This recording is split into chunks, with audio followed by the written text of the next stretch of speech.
guest today is an internet activist and computer engineer who became an international figure when he founded the Facebook page We Are All Khaled Said, eventually credited with sparking a revolution in Egypt. He is Wael Ghonim. Wael, thank you so much for joining us. Thanks for hosting me. In my introduction, I call you an internet activist. Is this how you see yourself? I don't know. I mean, I guess like I do have. It's kind of like labels help people identify with you, but they also come with lots of stereotypes. I'm someone who view myself as a human, and who. Which you are. Yeah, hopefully. I'm not a robot, or maybe there's a little bit. There's a few things of robotic things here and there, but let's not talk about that.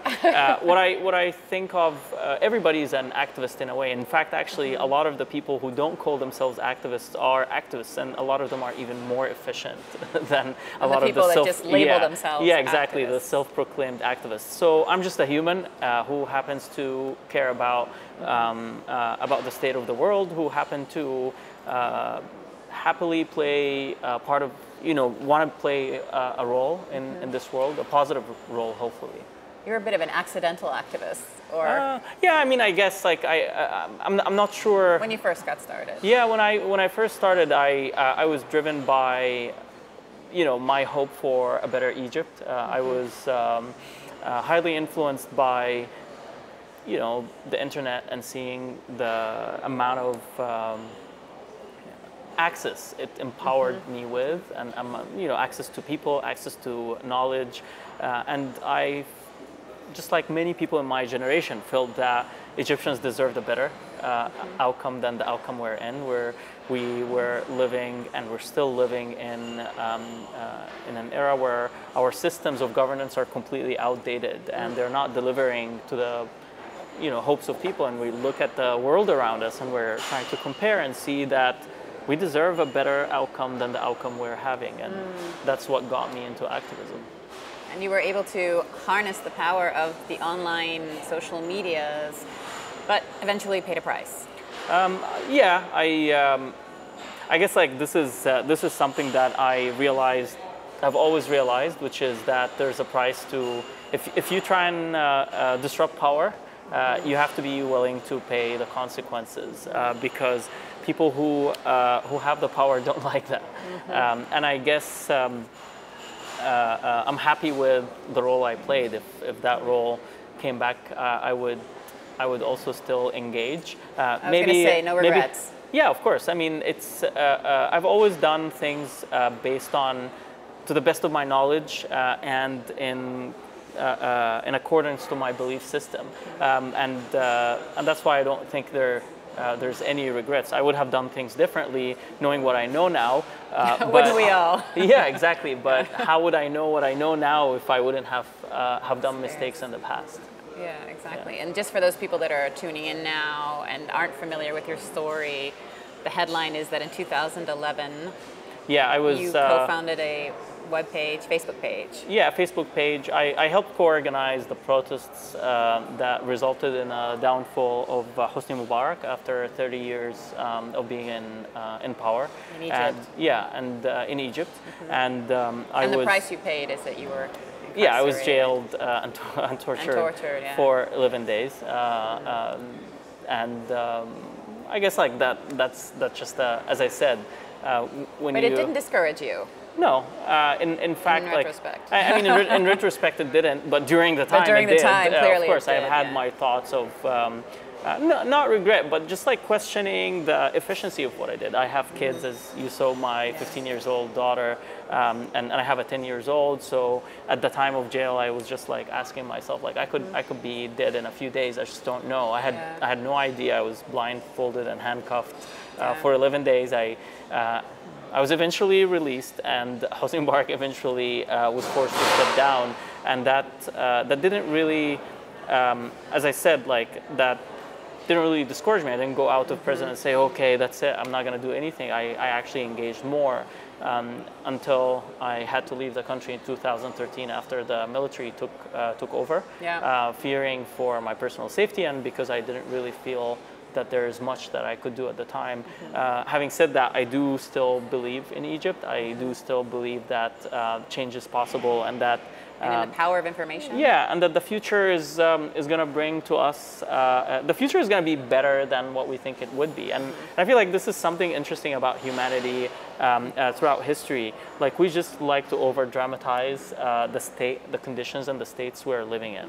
And you would encourage young people to do the same, to continue to use technology as a voice. Yeah, I think, I guess, like, whether I encourage them or not, it's happening. It's happening, and it's happening. What do you tell your child? You said you have a 15-year-old. Yeah, I think that I'm basically trying to help her be more independent and make her own decisions, and I think our generation was the first generation that witnessed this internet evolution or revolution, which is basically decentralized how access to knowledge used to be in the past. It empowered people not only to access knowledge, but also to create knowledge. And as I find it like very inspiring that every one of us hold a phone. This phone has so much data that the most sophisticated, high-ranking, intelligent officer in one of the biggest countries would not have access to like 50 years ago. Also, like, we could publish content that the biggest publishers 50 years ago would not have even reached the same audience. And with such power, I can see like a wave of like the individuals are empowered, or like what I like to call it, like the power of the people is becoming increasingly greater than the people in power. And are the people in power held more accountable? Does this also increase accountability? I believe so. I believe on the big picture, yes. It's hard to tell though, because in a lot of times we take things for granted. So like, for example, like this narrative that social media is really bad for democracy, which is something I understand and I have witnessed aspects of it. But is it really bad for democracy? Because we don't really know, or we have an idea of how much power people in power have held power in the past, before the internet era. How much leverage did they have on people? How much could they get away with their actions? Well, today it's becoming pretty hard. Day after another, I feel like the gap between those who are in power and the people is shrinking, and that gap and that shrinking is why we're seeing like new trends such as cryptocurrencies, which is like basically, if you extend the wave of decentralization, this is the decentralization of money. Whether that works or not, just the fact that we could actually witness trials like that is pretty inspiring and interesting. Power has been getting decentralized over centuries. Imagine 1,000 years ago, and knowledge was so centralized that if you're a normal citizen, you wouldn't really have access to books, because there are very few copies of books out there, and only people with certain privilege could access them. Right now, you just have your own book reading, e-book reading device, and you could just like read thousands of books at your convenience anywhere. Right, it just makes it more accessible. Yeah. And like we were talking earlier, I mean, just current events you have more access to. I mean, you can listen now to Bob Woodward's conversations with President Donald Trump on the phone. Yeah, which is like everybody can. We were joking about it. Like, if someone doesn't know who are speaking, they would find a hard time on deciding who has more power. Who's more dominant in the conversation. I do think that we're living in a very interesting era. There's a lot of there are a lot of dips. There are a lot of things that could be better and will be better. But that doesn't. We shouldn't just like be totally consumed on what's not working, and we should also look at what's working on the big scale of views. Like, I know like the media have been talking a lot about fake news, and I have a bit of a controversial view about this. Like, I think that we talk about it as if like this is a new phenomenon. Actually, fake news has always been the case. It's actually been the default. We have more real news than fake news today. Like, it's true that it's sad that in 21st century we have a bunch of people deny climate change. But what are we comparing this to? Because 500 or 600 years ago, people were praying to the gods of thunder and rain. So if we don't if we don't look in a realistic way to where we stand compared to our past, that takes away from our ability to improve, to create progress for the future. You're speaking to a room full of CEOs, management people, executives of different companies, technology companies, but all kinds of companies here in Zurich. What would be your message to them about digitalization in their companies? What would you like them to take away? I guess it's my message would be that we need to be more socially responsible. Technology have rapidly changed the pace of our change, and if we're not paying attention, the pace of collateral damage could increase significantly, and it takes a lot of time for us to recover from it. One, need to pay attention to not only to first order consequences of what we're technologies that we're building, but also to the second and third order consequences. There are so many problems and challenges in the world today that could have been avoided if we were careful enough. So contrary to the move fast and break things, I hope we slow down and fix things. Break things as in disruptions? Yeah, I mean, I guess like this, all sort of disruptions are not necessarily good. There are disruptions that actually lead to, like, look at the food industry. The disruption of the food industry that introduced us poisons that we buy out of shelves every day that hurt our health. Hard. Poisons? Yeah, I call them poisons because that's what they are. They're poisons. They just don't poison you right away. They poison you preservatives over time. and such you're talking about in foods and junk food. Junk food. Yeah, and unfortunately, such phenomena need to be dealt with as soon as possible because it's not that they come for free, and they have a huge price that societies pay collectively in the future. And I feel the same with technology, especially when we talk about biotech, genetic engineering, artificial intelligence. These are not like, the world is not just a big lab.